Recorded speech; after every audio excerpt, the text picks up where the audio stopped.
today we're learning dynamic stretches. So dynamic stretches is something that I used to do with my teams before practice, for games. So it helps you get ready for activity. So a lot of people do sedentary stretches, which is fine to warm up your body, to get more in touch with your body.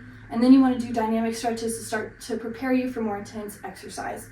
So whether that's going on a run, going to play a sport, or just going to take a walk, it doesn't really matter.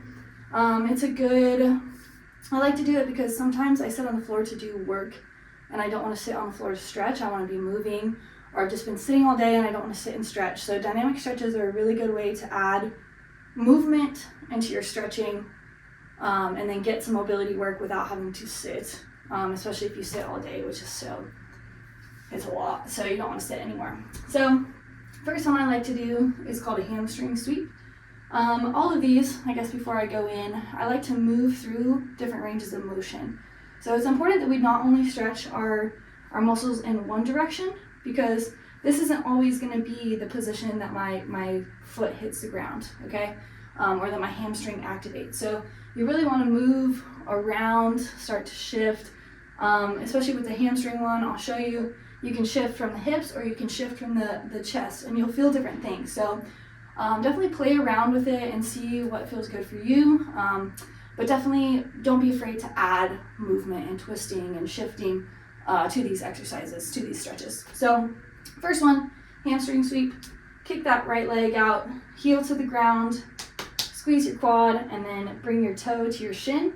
You're going to cut those hips back, reaching your back side to the wall behind you, big proud chest, and then we're going to come through with our hands and sweep. Okay, just like that, very simple, very easy.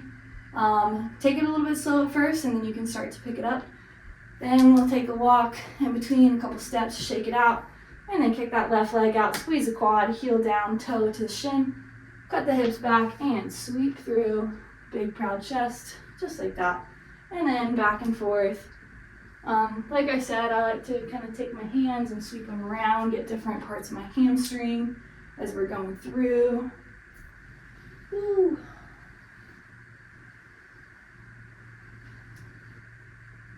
And then I'll show you from the front, right here, and sweep. You can grab your toe a little bit and push it down. And then you also want to work with your breath. So when you come in, big proud chest, inhale, exhale into the stretch. And like I said, move that toe around from the hip. So you want to make sure you're rotating from the hip. And then inhale on the way up.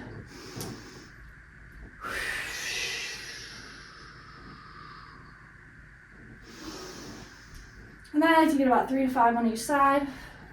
I'm just going to do a quick one. Boom. Okay, 3 to 5 hamstring sweeps on a side, just depending on how your hamstrings are feeling for the day. Then I go into a quad pull. This one's really good for balance.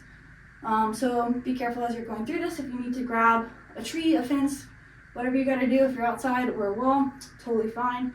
What we want to do with the quad pull, we want to make sure that we're in a straight line from our knee, hip, and shoulder. So squeeze your abs, squeeze your booty, push your hips forward, and then proud chest. I like to slide my heel across my butt cheeks, and then to the outside, and then come back down. Take a couple steps and switch sides. Squeeze the hips forward, drive your knee down, and switch sides. Exhale. Inhale. A lot of people like to add reaches on this. So grab your right foot, reach your left arm up, and then again, make sure we're really driving the hips forward and the knee down. You'll feel it in the front side of your hip.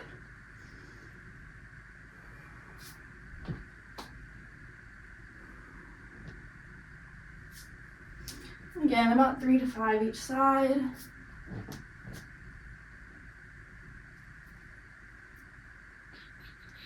Feeling good. Get a little internal, external rotation. That's what that's called. So this, when your hip or your femur turns clockwise, external rotation. So my hip's on my left butt cheek.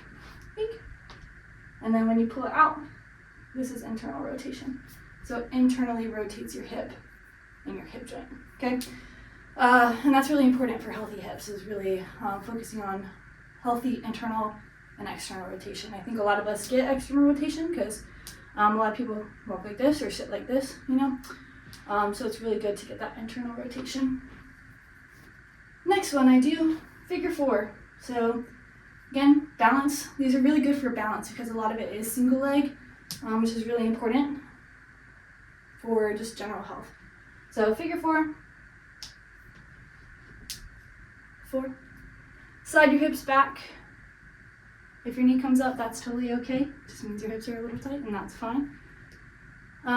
If you find it possible, start to press that knee away from your body, really get deep into that hip, start to create space in that right hip, and the side and the back, and then the other one. Couple steps. Woo-wee. You might notice that one side is a little bit more sticky than the other one. That's okay. You can even reach for the ground if you'd like. There's a yoga move. Oh, this is what goes on my head. Where you put your hands here, like this. And then you put your hands on the ground and you lift your back leg up. Nuts. They're nuts. But I want to get there. Practicing. Inhale. Exhale.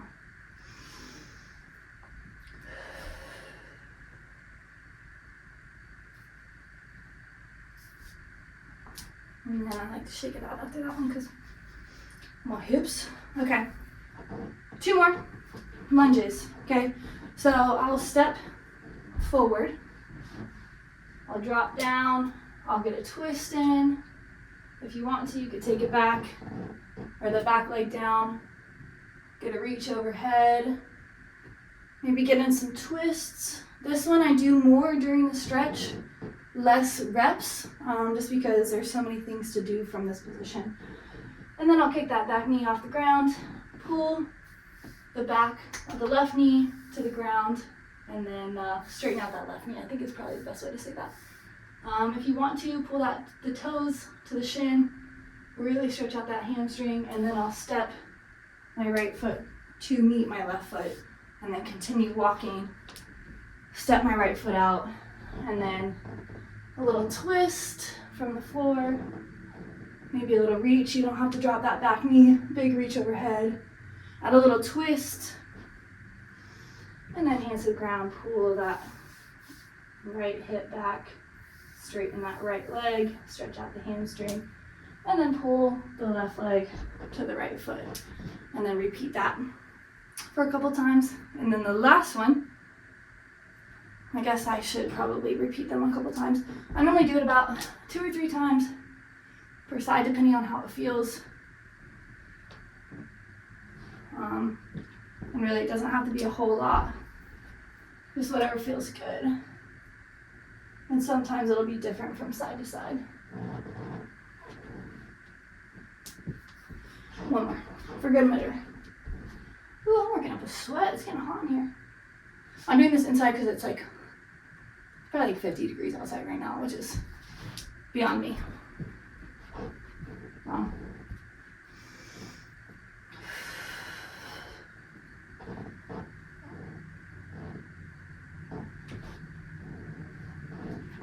So see how, like, I mean, maybe if you're watching, if you're not watching, and you're following along, just shifting your hips back and forth in those positions are really effective in adding a lot more movement without a lot of intensity. So really getting good movement through your hips and your whatever different joints we're stretching. Then final one, lateral lunge.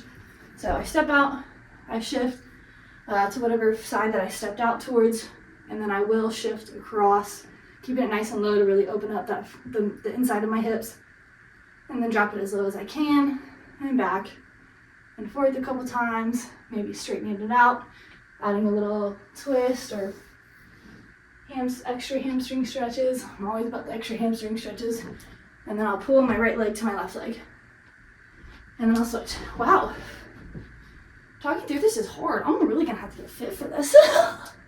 Okay, and then I continue to go back step out with my right foot, I'll switch directions I'm facing because I want to alternate which feet that I step out and together with. So stepping out with my right, drop it down to the right, slide over to the left, drop it down on the left, and then slide it back. And you can do it this way. I kind of bounce back and forth sometimes. And then bring that left leg to the right leg. Okay, so you see why we want to alternate. We're going to go receive the ground on this side, and then when we come back, we're pushing the ground away and receiving back on this side. So want to make sure we're alternating, stepping out, receiving the ground on this side, shift, shift, and then pull that left foot in. So we're getting some contraction there. And then starting to work on receiving the ground, so when we go into running, the shock on our system isn't too serious. So that's how I give it. Maybe a couple like arm swings here, stretching, because it is important to keep your chest open as you're running. So really working on getting some space there. Big broad chest. Roll your neck. Because there's this big long muscle that goes right here that can cause you to start to do this, and this doesn't give us good breathing patterns. So you really want to think about relaxing your shoulders down, especially as you're running or doing your activity, whatever you're warming up for. Focus on your breathing. You've done your job to prepare. Focus on your breathing. Get mentally tough. Find your edge and get after it. Okay? Take care of yourself. Do your dynamic stretches just like that. A little bit slower, a little bit more focused on exhaling. Maybe spending some time to inhale, exhale at the bottom of the stretch. Again, 3 to 5 on each side. I think that's all. Good job.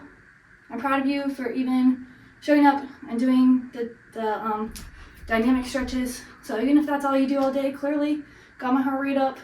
Just talk to somebody on the phone or something and you'll be out of breath in no time. Okay. If you're going to work out, kick ass. Peace.